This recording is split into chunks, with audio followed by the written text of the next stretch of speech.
तो क्या हाल है भाई, उम्मीद करता हूँ टन टनाटन हो गए और राइड का प्लान बन चुका है। राइड नहीं मतलब टूर बोल सकते हैं उसको। लेह लद्दाख जाने वाले हैं हम, सोच ही रहे हैं, मतलब 50-50 चांसेस हैं। तो उससे पहले कि 10 दिन बचे हमारे पास, तो बाइक को वेल मेंटेन कर लूँ, उसके लिए जा रहा हूँ मैं सबसे पहले सर्विस करवाने। और सर्विस में भाई कुछ ऐसे टिप्स मैं तुमको देने वाला हूँ जो तुम्हें, अगर तुम्हारे पास रॉयल एनफील्ड है तो तुम्हें पता ही होना चाहिए, क्योंकि मेरा पहले बहुत बार कट चुका है। तो मैं चाहता हूँ कि तुम्हारा ना कटे, क्योंकि सामान के पैसे कुछ देते थे और सामान कुछ देते थे।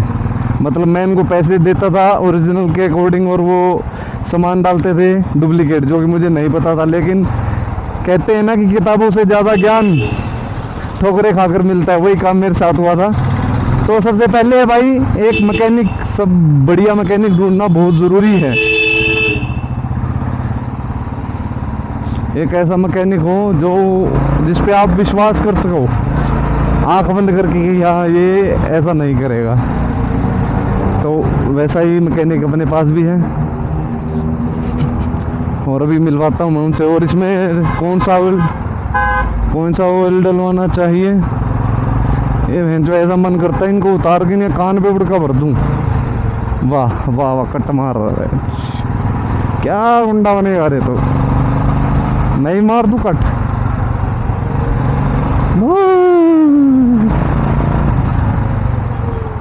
तो राइड में हम शायद अभी पता नहीं कितने आदमी होंगे, लेकिन मेरा तो हो चुका फाइनल।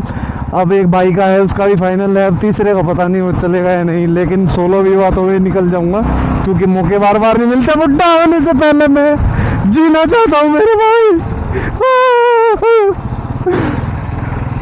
अपने पोता पोतियों को सुनाना चाहता हूँ अपनी दास्तां, मैंने यहाँ घूमा मैं वहाँ घूमा। तो भाई यही बातें जो बुढ़ापे में बैठ के मैं याद कर सकूँ अगर जिंदा रहा तो। और कभी सुना तो मज़ा आ जाएगा भाई, घूम के। ओ ये अभी तक सुना है लद्दाख लद्दाख लद्दाख, लेकिन जाने वाला हूँ। ये खुशी कम नहीं हो रही मुझे। पहले निट्टू से मिलता हूँ भाई, निट्टू से करवाता हूँ इसकी पूरी सर्विस। तो बाइक की सर्विस कंप्लीट हो चुकी है। एक बात मैं आपको बता दूं, अगर सर्विस करवाते हैं तो 10 मिनट तक वहीं पर चला के छोड़ देना चाहिए, उसे पता चल जाएगा कहीं लीकेज तो नहीं है। तो मैं भी तो भाई आ गए हम और अब करवा रहे हैं सर्विस। नीटू भाई हमारे जो जाने माने अपने मैकेनिक है, जिन पे मैं बहुत विश्वास करता हूँ। और अभी स्टार्ट करते हैं पहले ऑयल ड्रेन से। मतलब अभी मैं आपको दिखा देता हूँ, जो बुलेट में है 3 जगह से नट खोले जाते हैं, फिर ऑयल निकलता है।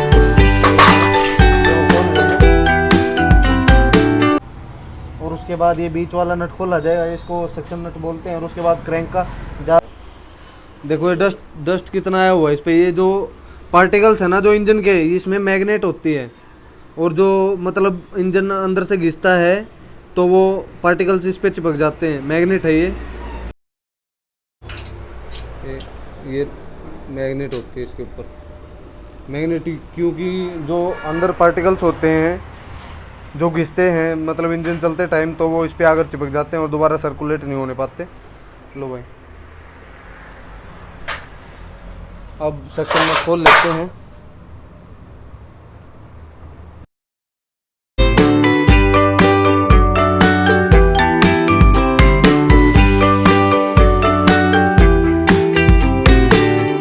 देखो ये सेक्शन फिल्टर है ना, इसमें कितना कूड़ा चिपका हुआ है।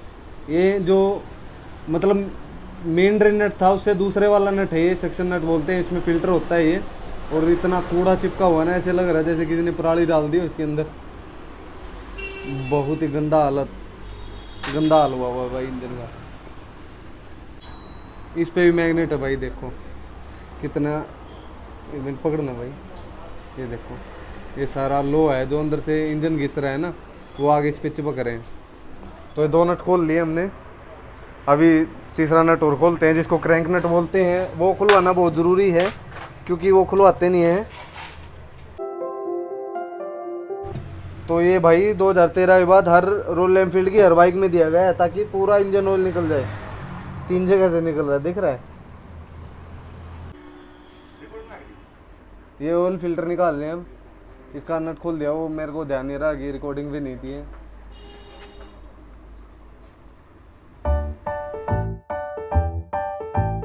ये बड़े हैं क्या बाइक के? नहीं लगे बड़े।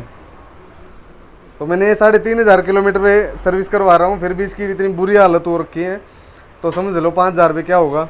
इधर से साइलेंसर टाइट कर रहे हैं, उधर आना। तो अपना एयर फिल्टर निकालते हैं और उसकी हालत देखते हैं कैसी है।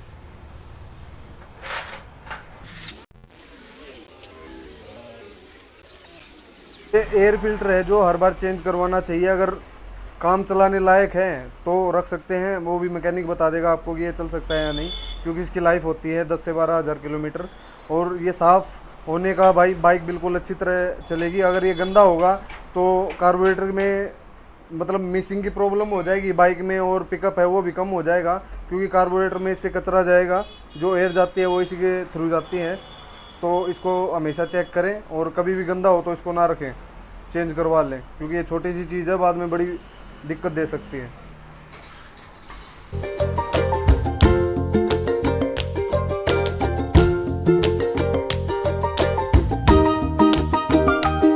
तो ये जो भी नट निकाले थे, जो हमने ऑयल निकालने के लिए निकाले थे, इनको भी अच्छी तरह साफ़ करवाना है, क्योंकि वो पार्टिकल सही इस पे चिपके रह जाते हैं चुंबक की वजह से। और इसको लगा रहे हैं अभी भाई वापस। अब जो इंजन ऑयल है वो डालेंगे, उससे पहले नट लगा लें। तो नट लगाने नहीं भूलने हैं, कहीं इंजन में ऑयल डाल दो और वो नीचे से निकल जाए, तो ये नट लगाने बहुत ज़रूरी है। पहले इनको अच्छी तरह क्लीन करना है, ताकि ये सारा जो लगा हुआ था, इस पर जो मिट्टी लगी हुई थी, जो इंजन के जो छोटे छोटे पार्टिकल लगे हुए थे, वो सब उतर जाए। ये बिल्कुल अच्छी तरह साफ़ कर लिया इन्होंने, या चेंज किया है? मेरे को तो ऐसे लग रहा है जैसे चेंज किया है इन्होंने। बिल्कुल देखो कितनी अच्छी तरह साफ़ कर दिया है ये।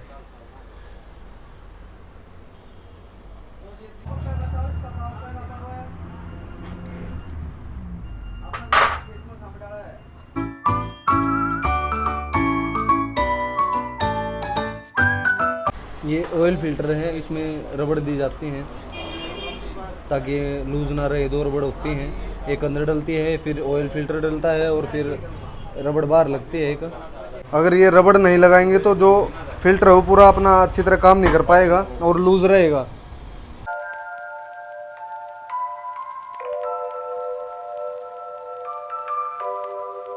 अब भाई ऑयल डलवा रहे हैं हम बाइक के अंदर, वो है मोटोल का 15W50 मीडियम सिंथेटिक है ये, और हमेशा यही तेल डलवाता हूँ मैं, तो यही है। पर इसकी ग्रेड कम ना करें, क्योंकि उसकी वजह से इंजन है वो हीट करेगा और पिकअप प्रॉब्लम होगी, तो जल्दी जल्दी हीट नहीं होगा इससे, क्योंकि जो कंपनी है वो भी इसी को रेकमेंडेड करती है कि यही तेल डलवाएं। घी के माफी डल रहा है भाई ये तो देसी घी है ना, एक आंगली भर का चाट ले।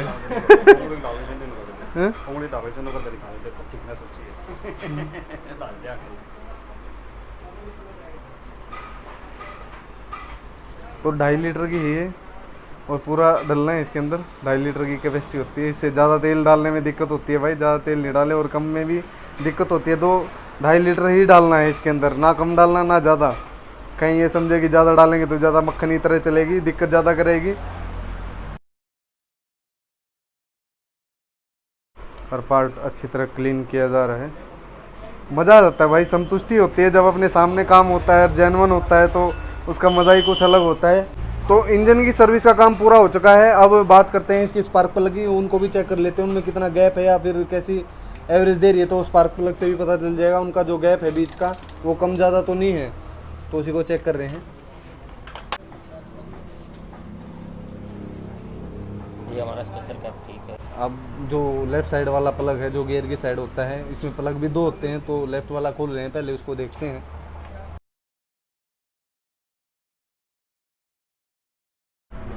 कम है, ज़्यादा कम है, ये अपने आप ही कम हो गया क्या?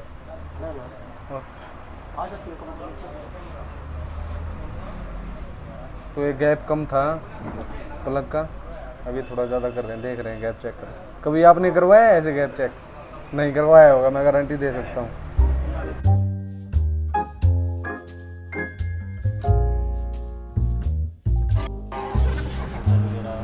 2.52 रेजिस्टेंस वैल्यू इसकी मुझे। अब इसको लगा देते हैं। अब दूसरी साइड वाला प्लग चेक करेंगे हम। ये अच्छा मैकेनिक का फ़ायदा यही होता है कि अब मुझे पता चला कि मेरा वही उस साइड वाला लेफ़्ट वाला प्लग काम कर रहा है और राइट वाला प्लग काम नहीं कर रहा है। तो ये दिक्कत देखते हैं क्या हो रही है। हटा हुआ था क्या कहीं से? ना क्या फटाई तो ये दिक्कत वहाँ पर जाके काफ़ी बड़ी हो सकती थी अगर बाहर गया होता तो मैं, तो अब ये पता चल गया। तो इसलिए सारी सर्विस करवाने का मतलब 2-3 सर्विस बाद आप पूरी सर्विस ज़रूर करवाएं। उसका फ़ायदा यही होता है कि सारे पार्ट्स में से हाथ निकल जाता है और पता चल जाता है कि कोई दिक्कत तो नहीं हो रही, जो भी कम हो और बाद में जाके ज़्यादा बड़ी बन जाए। तो भाई ये वाला इस साइड वाला राइट वाला प्लग ख़राब मिला अपना, और ये प्लग भी 750 रुपये का मंगवाया था मैंने। इरिडियम प्लग बोलते हैं इसको। 1 लाख की किलोमीटर की गारंटी थी इसकी, लेकिन अब ये ख़राब हो चुका है। देख रहे हो मतलब ऐसे छोटी सी पिन होती है इसमें, और मतलब अब मैं इसको वापस करवाऊँगा तो ये हो जाएगा, क्योंकि वारंटी में था ये 1000 किलोमीटर 1 लाख किलोमीटर की में, और अभी भी टोटल ही चली है अपनी। कितनी चली है? 1 लाख तो अभी बाइक ही नहीं चली, तो ये चेंज हो जाएगा।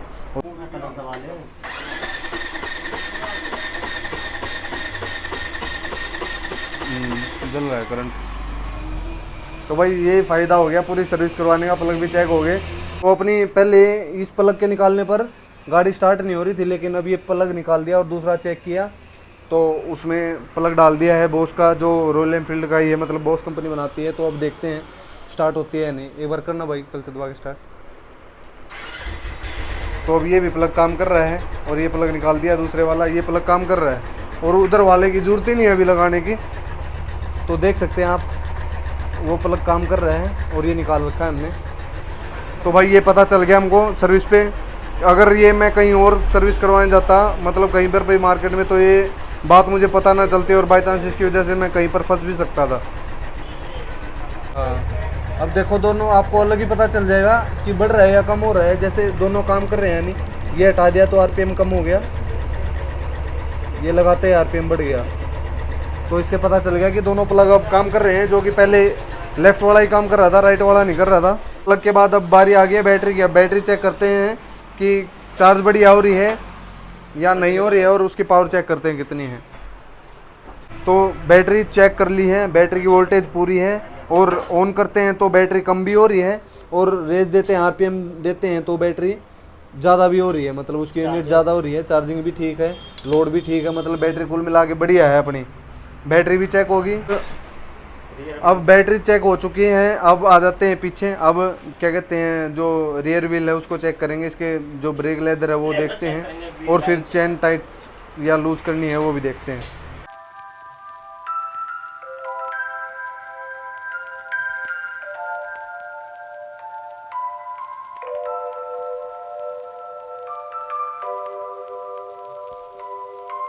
जो बाइक के ओरिजिनल ब्रेक शू होते हैं उनमें यूनिक नंबर दिया गया होता है। वो देखने में तो आपको मतलब आप लोकल में से और इनमें से नहीं बता सकते कि कौन सा ओरिजिनल है। जो ओरिजिनल होते हैं उनमें ये यूनिक नंबर दिए गए होते हैं, और जो लोकल होते हैं उनकी बिल्कुल सेम ब्रांडिंग होती है, बस उसमें ये नहीं दिया गया होता। तो सावधान रहें, कभी भी डलवाएँ तो ये ज़रूर चेक करें उस चीज़ का। अब ये सारे सिस्टम को क्लीन कर रहे हैं, और इस पर रेगमार कर दिया है पैड्स पे, अब ड्रम पे भी कर दिया है, अब इस पर भी कर रहे हैं। इसको बिल्कुल साफ़ ऑयलिंग वगैरह कर रहे हैं, इसको हल्का हल्का ऑयल डाल दें ताकि ये मतलब टाइट ना हो, इनकी जो ऑयलिंग है वो बनी रहे। और उसके बाद कर देते हैं टायर फिट, और फिर देख लेते हैं चैन। ये चैन टाइट करने के लिए गैपिंग देख रहे हैं उसकी कितनी होनी चाहिए। लूज़ होगी तो टाइट कर देंगे, अगर टाइट होगी तो लूज़ कर देंगे।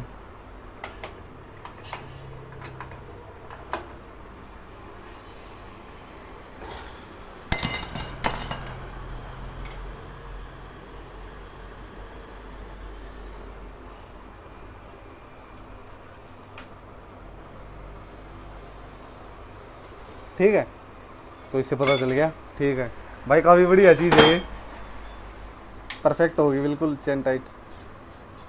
हाँ, लॉक और चेक कर लेना भाई इसका, चेन लॉक। अगर आप कभी भी चेन टाइट करवा रहे हो अपनी बाइक की या बुलेट की, बाइक की तो नहीं, बुलेट में जिसमें ये होते हैं ना, ये वाले ऑप्शन होता है ना, ये कांटों वाला दांतों वाला ऑप्शन, तो दोनों साइड से बिल्कुल बराबर करवाने चाहिए। मतलब उस साइड 11 पे है तो उस साइड भी 11 पे ही होना चाहिए, क्योंकि इसकी वजह से जो व्हील के अलाइनमेंट होती है वो बिगड़ जाती हैं, और आवाज़ भी आने लग जाती है, मतलब कहीं पर टच भी होने लग जाता है, क्योंकि टायर एक तो बिल्कुल ऐसे और एक ऐसे टेढ़ा हो जाता है या इस साइड से, मतलब फिर ये ज़रूर आपको चेक करनी चाहिए कि दोनों साइड से एक ही नंबर पे है या नहीं है। तो ये बात ज़रूर ध्यान रखें चेन टाइट करवाते समय।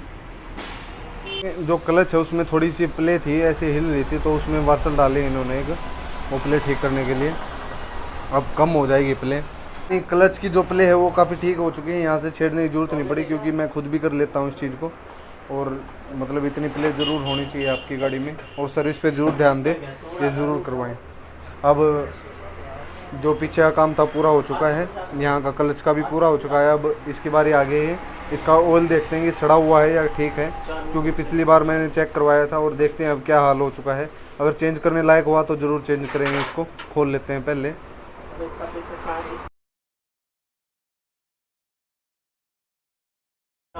ये तो बिल्कुल काला पड़ गया। कभी आप चेक करवाते हो क्या अपनी? भाई ये ज़रूर चेक करवाओ, जैसे इंजन ऑयल मतलब चेंज करवाते हो तो इसको भी ज़रूर चेंज करवाएं। चेक ज़रूर करें इस चीज़ को, क्योंकि अगला ब्रेक इसी के ऊपर है। अगर ये प्रेशर बनाएगा तो ही ब्रेक चलेगा, वरना नहीं चलेगा। ये ब्रेक ऑयल निकाला जा रहा है, तो मेरे को तो लगता नहीं भाई कोई मतलब जो ज़्यादा ही केयर करता होगा वही निकलवाता होगा इसको। और अब यहाँ से रिफ़िल कर रहे हैं। यहाँ से गंदा ऑयल है वो निकलता जा रहा है, और जो साफ़ ऑयल है ये डाल रहे हैं। ये पहले नीचे का दिख ही नहीं रहा था कुछ, लेकिन अब दिख रहा है।